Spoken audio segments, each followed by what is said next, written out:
As promised, my dear friends, we will continue our discussion of the Church's teachings on the means of social communications. We selected the latest document written about it entitled Il Rapido Sviluppo, or The Rapid Development.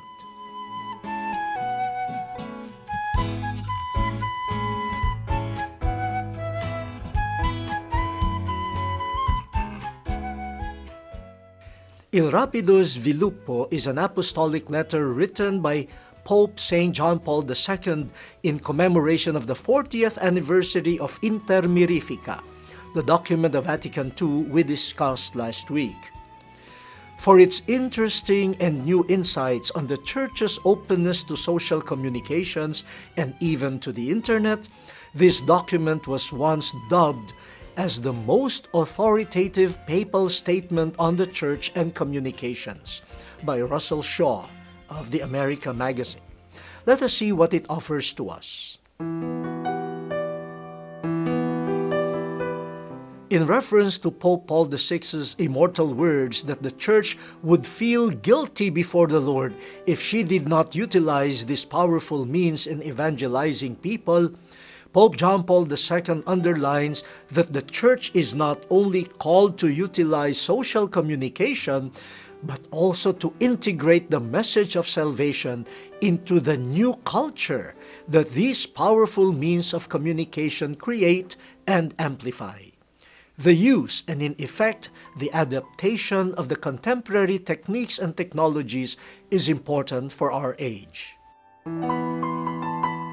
We have been seeing more Christian communities utilizing the various means of social communications, including the Internet, to communicate the gospel and catechetical instructions and formation modules.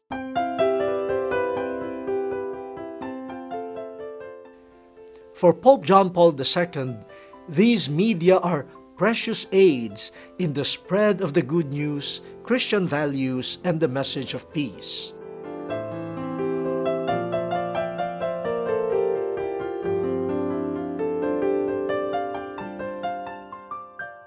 He declared in this document that the Church's utilization of these media is a response to the Lord's mandate, "Go into the whole world and proclaim the gospel to every creature."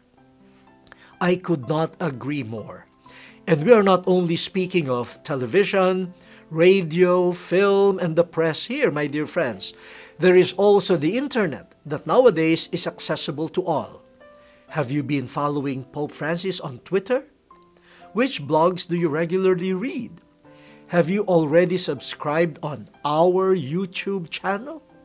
These new technologies create communication opportunities not only between the Church and the people, but also among them, for they can interact with each other and enrich each other online through fora and pages. Pope John Paul II said, "The Internet not only provides resources for more information, but habituates persons to interactive communication." He added that we, the ministers and the faithful alike, should not be afraid of new technologies, for these rank among the marvelous things, inter mirifica, which God has placed at our disposal to discover, to use, and to make known the truth about our faith and our dignity as God's children. So let us utilize these media, mindful of the guidelines in producing materials which we mentioned last week.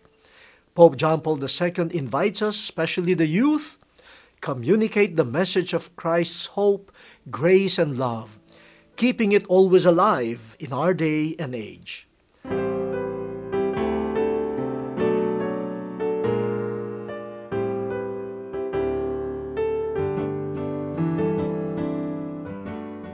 Allow allow me to quote a portion of the message of Pope Francis for the 48th World Communication Day. It is not enough to be passers-by on the digital highways, simply connected. Connections need to grow into true encounters. So, brothers and sisters, connect with us and let us enrich the faith of each other. Let us witness to Christ in this new technological world.